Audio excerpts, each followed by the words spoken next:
Welcome back students on my YouTube channel literary classes. और आज के इस वीडियो यानी सेशन में मैं कल के टॉपिक को और आगे प्रोसीड करूँगा। आज हम लोग बात करेंगे कि प्रेजेंट परफेक्ट टेंस के स्ट्रक्चर्स कैसे हों, यानी प्रेजेंट परफेक्ट टेंस का जो सेंटेंस है उसका वर्ड ऑर्डर कैसा हो। ठीक है, तो आइए उस क्रम को और आगे बढ़ाते हैं। मैंने आप सबके लिए ये पहले से स्ट्रक्चर लिख रखा है। इसे समझाने में थोड़ा जो है कि समय ज़्यादा मिलता है और लिखने में थोड़ा जो समय है वो बच जाता है। ऐसे मैं फिर आपको सामने भी लिख सकता था। स्टूडेंट्स, जैसा कि मैंने आपको बताया था, जब भी आप कोई टेंस पढ़ें तो मैंने पहले वीडियो में आपको बताया था कि you have to study 3 points of each tense. आपको हर टेंस की 3 बातें पढ़नी है। एक, उसको कैसे पहचानें। दूसरा, उस टेंस को जब हम लिखेंगे या बोलेंगे, मतलब लैंग्वेज का चाहे ओरल या रिटेन जो भी फॉर्मेट हम यूज करेंगे, तो हमारी जो विचार होगा वो स्टेटमेंट के द्वारा आएगा, यानी वाक्य के माध्यम से आएगा। तो उसमें जो वर्ड ऑर्डर हो वो कैसा हो। कई बार ऐसा होता है कि हम टेंस पहचानना जान जाते हैं, लेकिन हम जब बोलते हैं तो हम उसका जो वाक्य विन्यास है, यानी जो पार्ट्स ऑफ स्पीच है, जो पार्ट्स ऑफ सेंटेंस है, वो करेक्ट ऑर्डर में नहीं होता, इसलिए वो जानना बेहद ज़रूरी होता है। और तीसरा है कि उस सेंटेंस का यूज हमें कब करना चाहिए। जब भी हम भाषा का लिखित या मौखिक रूप यूज़ कर रहे हों तो हम किसी वाक्य को किस टेंस में कहें या कहना चाहिए। ये अलग बात है कि टेंस यदि कोई स्टूडेंट्स ठीक से पढ़ ले और उसका वो प्रयोग करने पर यदि सावधानी देने लगे, केयरफुली उसको यूज करने लगे, तो मुझे लगता है कि उसका जो स्पीकिंग स्किल है वो काफ़ी हद तक एनहेंस्ड हो जाएगा, अच्छा हो जाएगा। तो आइए स्टूडेंट्स, मैं आपको इस क्रम में आगे बढ़ाता हूँ। मैंने ये लिखा है पहले स्ट्रक्चर्स ऑफ द सेंटेंस है, यानी जो प्रेजेंट परफेक्ट टेंस के स्ट्रक्चर होंगे, वो जो सेंटेंस होंगे उनके क्या स्ट्रक्चर होंगे। मैंने पहले वीडियो में बताया था कि एसर्टिव और इंट्रोगेटिव दो ही स्ट्रक्चर्स पे हम लोग डिस्कशन करेंगे। 3 पे, इंपेरेटिव पे, ऑप्टेटिव पे और एक्सक्लेमेटरी पर हम क्यों नहीं करेंगे, शायद इसका आंसर आप जानते होंगे, उसको आप पढ़ लिए होंगे। किन बेसिस पर मैं आपसे बात कर रहा हूँ। लेट अस स्टार्ट और let us jump into the river of today's topic. अब देखिए, एसर्टिव सेंटेंस के स्टूडेंट्स कई नाम है, डिक्लेरेटिव भी कहते हैं, स्टेटमेंट भी कहते हैं। ये हो जाएगा, इसको 2 भागों में बांटा जाता है, अफर्मेटिव और negative. In other words, affirmative is also known as positive, इसको अफर्मेटिव या पॉजिटिव दोनों हम कह सकते हैं। अब यहाँ एक बात और मैं बताऊंगा कि स्टूडेंट्स, जो मैं स्ट्रक्चर ये आपके बीच शेयर कर रहा हूँ, ये मैं पैसिव वॉइस का नहीं कर रहा हूँ, मैं केवल एक्टिव वॉइस का ही स्ट्रक्चर लिया हूँ, इस अपेक्षा से कि जब हम लोग वॉइस पढ़ेंगे तो ऑलरेडी हम लोग कॉम्पिटेंट हो जाएंगे सेंटेंसों को यूज करने में। तो चलिए, समय को एकदम बेकार न करते हुए टॉपिक बनाते हैं। Whenever you have to write or you have to speak any affirmative sentence, students, care these points. सबसे पहले आप अपने अफर्मेटिव के स्ट्रक्चर में जाएंगे। हमें उस सेंटेंस के सब्जेक्ट को यूज करना होता है, यानी हमें जब भी अफर्मेटिव सेंटेंस बोलना होता है या लिखना होता है, स्टूडेंट्स ध्यान रखिएगा कि आपको उस वाक्य में कर्ता यानी सब्जेक्ट को सबसे पहले रखना है। उसके बाद दूसरे नंबर पे टर्न आता है स्टूडेंट्स हेल्पिंग वर्ब का, और फिर मेन वर्ब का थर्ड फॉर्म, यानी पास्ट पार्टिसिपल, मुख्य क्रिया का पास्ट पार्टिसिपल फॉर्म स्टूडेंट्स आप यूज करेंगे। उसके बाद मैंने यहाँ लिख दिया अदर वर्ड्स, फिर फुल स्टॉप। इसको देख करके आप बाद में लिख भी लेंगे, अभी मैं आपको एक्सप्लेन कर देता हूँ। मेन वर्ब का थर्ड फॉर्म, उसके बाद अदर वर्ड्स, फुल स्टॉप। अब यहाँ देखिए, अदर वर्ड्स में कई चीज़ें हो सकती हैं, जैसे मुख्यतः अगर ये ट्रांजिटिव वर्ब रहा तो इसका ऑब्जेक्ट आ जाएगा। अगर उस ऑब्जेक्ट का भी सेंस क्लियर नहीं होगा तो उसका कॉम्प्लीमेंट भी हो सकता है। तो इस बातों को भी हमें ध्यान देना होगा। तो ये ध्यान रखिएगा कि जब भी आप कोई अफर्मेटिव सेंटेंस बोलेंगे तो सबसे पहले आप क्या डिसाइड करेंगे स्टूडेंट्स, सब्जेक्ट।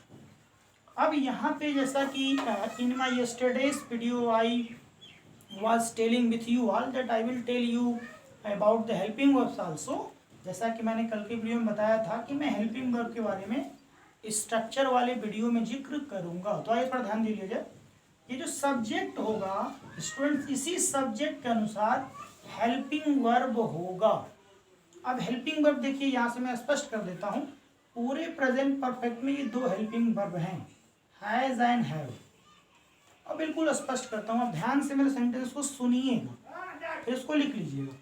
अगर आपका जो सब्जेक्ट है उसका पर्सन थर्ड हो,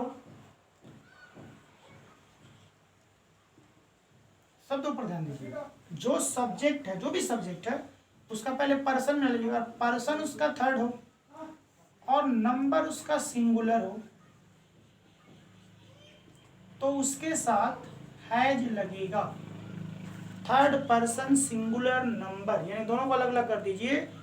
consider on my sentence again and again, ध्यान से सुनिए।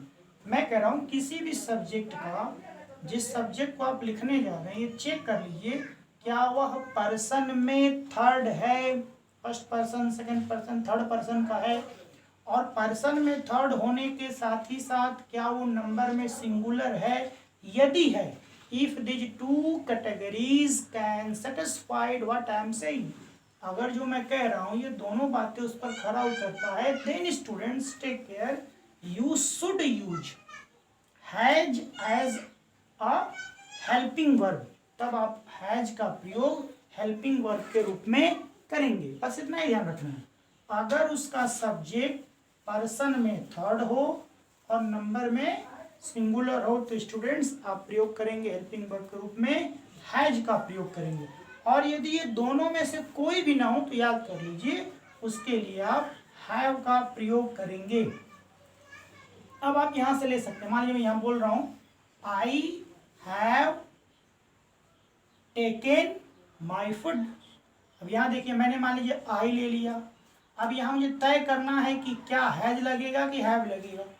अब शार्ट में पूरा ग्रामर मुझे नहीं आता, केवल जो मैं बोल रहा हूँ मुझे याद है। मैं आई का पर्सन मिला लूँगा, बोले फर्स्ट, बोले थर्ड है नहीं। उसके बाद नंबर मिला लेंगे, बोले सिंगुलर, तो नंबर तो इसका सिंगुलर है लेकिन पर्सन फर्स्ट है, थर्ड नहीं है, इसलिए हम इसके साथ हैज का प्रयोग नहीं करेंगे, हम यहाँ कर देंगे हैव। मेन वर्ब का third form, I have taken, मान लीजिए मैंने कह दिया टेकन क्या, माई फूड, माई डिनर, तो यहाँ पे ये स्ट्रक्चर होगा I have taken my food. तो यहाँ मुझे लगता है कि आपको समझ में आया होगा। इस सब्जेक्ट लेंगे, सब्जेक्ट के बाद हेल्पिंग वर्ब, हेल्पिंग वर्ब को ये सब्जेक्ट ही डिसाइड करता है कि ये कौन सा हेल्पिंग वर्ब रहेगा। यानी ये जो सब्जेक्ट है, अगर ये third in person, singular in number, दोनों बातें फिर मैं कई बारों से बोल रहा हूँ, अलग अलग कर लीजिएगा। पर्सन आपके सब्जेक्ट का थर्ड होना चाहिए और नंबर उसका सिंगुलर होना चाहिए, तो उसके साथ आप हैज का प्रयोग करिए। और यदि ऐसा नहीं है तो उसके साथ आप हैव का प्रयोग कर दीजिए। क्यों ऐसा करिए? क्योंकि मैं आपको बता दूं, सिंटेक्स का एक बहुत बड़ा नियम है कि if your subject is singular your verb must be singular. SSPP, subject अगर सिंगुलर है तो उसका वर्ब भी सिंगुलर होना चाहिए। यानी ये भी जान लीजिए, जैसे आपके नाउन का नंबर होता है वैसे वर्ब का भी नंबर होता है। नाउन और वर्ब में इतना ही अंतर है कि नाउन बाई बर्थ आपका सिंगुलर होता है, उसको प्लूरल बनाया जाता है। Verb by nature, by birth, by construction plural होता है, सिंगुलर उसको बनाया जाता है। शब्दों पर भी ध्यान देंगे। अगर मान लीजिए नेगेटिव सेंटेंस बनाना है तो कुछ अंतर नहीं, आप कंटिन्यूस में भी देखे होंगे।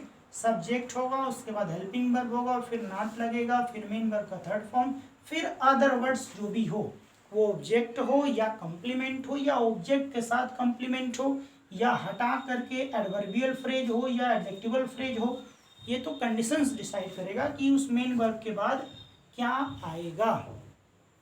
ठीक है, तो ये आपका नेगेटिव का स्ट्रक्चर होगा। I hope all of you are understanding what I am saying to you. आप सब समझ रहे होंगे। अब देखिए स्टूडेंट्स, आगे मैं आपको बता रहा हूँ, जहाँ नहीं है पूछना भी है। इंट्रोगेटिव या questions, in modern grammar interrogative word is just slightly used as questions अब ये 2 टाइप का होता है, ये सब आप जानते हैं, यस नो टाइप और WH टाइप। तो यस नो टाइप में जब स्टूडेंट्स आप जाते हैं तो स्ट्रक्चर देखिए क्या, यही मेन आपकी मिस्ट्री है। किसी भी सेंटेंस के साथ ये मिस्ट्री आप कर सकते हैं। ये देखिए सब्जेक्ट का वर्ड ऑर्डर देखिए, शब्दों का क्रम देखिए। अफर्मेटिव में जो सब्जेक्ट था वो पहले था, उसके बाद हेल्पिंग वर्ब था। यहाँ मैंने क्या किया है, आपके हेल्पिंग वर्ब को मैंने पहले कर दिया और फिर सब्जेक्ट। लेकिन फिर यहाँ मैं कहूँगा students, here helping verb will also be decided according to subject. यहाँ जो सब्जेक्ट आप रखने जा रहे हैं उसी के अनुसार ये हेल्पिंग वर्ब रखा जाएगा पहले। तो पहले हेल्पिंग वर्ब आ जाएगा, फिर सब्जेक्ट आएगा, फिर मेन वर्ब का थर्ड फॉर्म ही यूज होगा, और फिर अदर वर्ड्स, और अंत में पंक्चुएशन में क्वेश्चन मार्क लगेगा। स्टूडेंट्स पंक्चुएशन की तरफ भी आपका ध्यान होना चाहिए, शायद जिस पे आप बहुत कम ध्यान करते हैं, क्योंकि भाषा का लिखित रूप होता है। बोलते समय तो थोड़ा सा अंतर समझ में नहीं आता, लेकिन लिखते समय स्टूडेंट जब आप लिखते हैं, खास करके एग्जाम्स में, तो आप पंक्चुएशन जब यूज नहीं करते हैं तो कहीं ना कहीं आप ये समझ में आता है कि आपकी जो लर्निंग है वो पुअर नहीं तो पुअर जैसी तो ज़रूर है। इसलिए ज़रूर ध्यान दिया करिए। तो यहाँ पे मैं बता रहा था, आप क्वेश्चन मार्क लगा देते हैं। तो पहले हेल्पिंग वर्ब आ जाएगा, फिर सब्जेक्ट आएगा, फिर मेन वर्ब का थर्ड फॉर्म। जैसे इसी को मैं दोहरा दूँ, मैंने कहा कि I have taken my food, तो यहाँ पे हो जाएगा कि have I taken my food question mark. अच्छा, एक बात मैंने इंडेफिनिट में भी बताया था, शायद आप लोगों को याद होगा। ये जो सेंटेंस होता है ना स्टूडेंट्स, उसके प्रोनाउंसिएशन, उसके वे ऑफ एक्सप्रेशन में भी अंतर आ जाता है। कई बार हम अफर्मेटिव का स्ट्रक्चर ही इंट्रोगेटिव टोन में बोल सकते हैं, सेंस निकल जाएगा, लेकिन लिखते समय भरसक हमें प्रयास करना चाहिए कि इंट्रोगेटिव को इंट्रोगेटिव में लिखिए। से यही ले लीजिए, मैं कह रहा हूँ कि I have taken my food. इस सेंटेंस में कहीं भी मेरे साउंड का जो ग्राफ है, पिच है, वो हाई नहीं है। अगर इसको मैं इंट्रोगेटिव करता हूँ तो टोन से ही पता लग जा रहा है कि यू आर आस्किंग समथिंग। जैसे मैं पूछ रहा हूँ have I taken my food, तो कहीं ना कहीं हमें अपने स्पीच के द्वारा भी ये दर्शाना होता है कि हम इंट्रोगेटिव ही बोल रहे हैं। कई बार हम अफर्मेटिव को ही इंट्रोगेटिव की तरह बोल देते हैं, you are dancing in the room, तो हमारा भाव उस समय इंट्रोगेटिव ही होता है। या किसी का नाम बोलते हैं मोहन, तो क्वेश्चन मार्क लग जाता है। तो सेंस भी पहचानना, ये पढ़ करके पढ़े लिखा इडियट नहीं बनना है कि हमें भाव को नहीं समझना। तो ये समझ करके आपका स्ट्रक्चर हो जाएगा हैव यानी हेल्पिंग वर्ब, यहाँ पर मैंने एच भी लिखा है, मैंने हेल्पिंग वर्ब, फिर सब्जेक्ट, फिर मेन वर्ब का थर्ड फॉर्म। हाँ, ये जरूर मैं आप लोगों से रिक्वेस्ट करूँगा कि वर्ब के जो 3 फॉर्म्स हैं उसको लर्न करना, ये उसके जो सूत्र हैं उसको समझना शुरू कर दीजिए। या ग्रामर में आने वाले टाइम में मैं वीडियोस तो बनाऊंगा ही, लेकिन समय स्टूडेंट्स बहुत लगता है, इसलिए इन वीडियोस को आप केयरफुली पढ़िए, ये मेरा निवेदन है। मुझसे ही पढ़िए ये मैं नहीं कह रहा हूँ, कहीं से पढ़िए। टेंस की 3 बातें जो मैंने आपको बताया है, उसका आइडेंटिफिकेशन, उसका स्ट्रक्चर, उसके डिफरेंट यूज, किन परिस्थितियों में, किन हालात में, किस वाक्य को हमें किस काल में रख के कहना चाहिए, इसी पे हमें प्रोफिशिएंसी अटेन करना है, वो कहीं से आप करिए। तो इसी तरह अगर नेगेटिव बनाते हैं, कई बार आप यस नो टाइप में भी नेगेटिव बनाते हैं, जैसे have I not taken my food. तो अब देखिए हैव आई नॉट, आप सेंटेंसों को मिलाएंगे तो हेल्पिंग वर्ब के बाद आपको नॉट नहीं लगाना, हेल्पिंग वर्ब के बाद सब्जेक्ट, फिर नॉट अब यहाँ लगेगा। पार्ट्स ऑफ स्पीच में इस नॉट की बात करेंगे तो एडवर्ब हो जाता है, और उसके बाद फिर मेन वर्ब का third form other word question mark.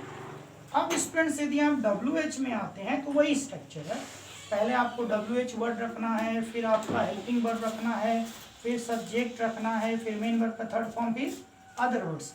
अब यहाँ कुछ ज़्यादा नहीं करना। जैसे मान लीजिए मैं कहता हूँ कि when have I taken my food, कब लिया मैंने, बोले लॉकडाउन में तो कई बार लिया, तो यहाँ पे मैंने व्हेन को रख दिया। तो when have I, when I have कहेंगे तो वह अफर्मेटिव बन जाएगा, क्वेश्चन करेगा, ऐसा आप नरेशन में पढ़ेंगे। लेकिन ये WH वर्ड लगेगा, फिर आपका हेल्पिंग वर्ब लगेगा, फिर आपका सब्जेक्ट लगेगा। वैसे ही कई बार इसमें भी नेगेटिव आ जाता है, तो ये ध्यान रखना है कि जब भी नेगेटिव आता है पुट नॉट आफ्टर सब्जेक्ट। अब ऐसा क्यों लगाते हैं, कैसे लगाते हैं, इसका भी ग्रामर में आंसर होता है कि एडवर्ब है तो कहाँ रहेगा। तो overall this is your structure what I am saying with you. If you keep these structures in your mind and do practice, I hope you can use present perfect tense easily and fluently in your language either oral or written। आप उसको अच्छे से use कर सकते हैं। यहाँ एक बात और मैं कहूँगा, जैसे बहुत से वर्ड्स होते हैं स्टूडेंट, जो ग्रामर आप पढ़ेंगे तब जान पाएंगे, टोटके से तो ज्ञान मिलेगा नहीं स्टूडेंट्स। जैसे उदाहरण ले लो, जैसे मान लो बहुत से एडवर्ब्स हैं, जैसे ऑलरेडी है, जैसे मान लीजिए आपका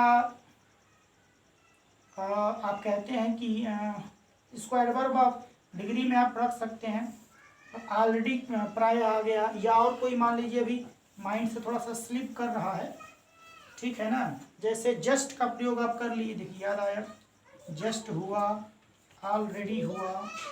ऐसे बहुत से कुछ वर्ड्स आते हैं जो पार्टिकुलर उसी टेंस में यूज होते हैं ज़्यादातर, तो उनका वर्ड ऑर्डर हमें कहाँ रखना है, ये छोटी छोटी बातें आपको जरूर डिस्टर्ब या तंग कर सकती हैं, लेकिन ये जो स्ट्रक्चर्स हैं आपको काफ़ी अर्थों में मदद करेंगे। आई होप आपको ये चीज़ समझ में आई होगी और इसके साथ आपकी पढ़ाई भी होगी। कल अगले वीडियो में I will share the usages of present perfect tense. मुझे लगता है कि that is the very most important topic. What is the use of which sentence, which tense and what is the good circumstances when we should use the particular tense. शायद यही उसका heart है, किसी भी टेंस का जानना कि हम इसको कब यूज करें। तो कल के वीडियो में ये प्रेजेंट परफेक्ट टेंस जो है आपका कंप्लीट हो जाएगा। इस पर जो बेस्ट एक्सरसाइज या प्रेजेंट परफेक्ट आपका हो जाएगा, तो उस पर मैं एक्सरसाइज भी उसी आप जैसा मैंने बताया ग्रुप में उसको फ़ोटो ले करके या लिख करके मैं भेज देता हूँ, उसको भी सॉल्व करेंगे, फेयर कॉपी बना लेंगे। फेयर कॉपी भी ये सब हम लोग क्रम से करते जाएंगे और केवल कॉपीइंग नहीं करेंगे, यहाँ से बोर्ड से उतारा कॉपी पर डाल दिया, एक यहाँ से उठाने के बाद ब्रेन में भी आए फिर कॉपी पर जाए, ठीक है ना। फेयर को फॉर्मेलिटी नहीं करना। Okay, wish you all the best. आप लोग लॉकडाउन में सेफ रहिए, अपने घरों पे रहिए और स्टडी जरूर करिए, पेरेंट्स की सेवा भी करिए, देश हित में चिंतन करिए और सुरक्षित रहिए। At last be safe and keep learning. Okay, thanks.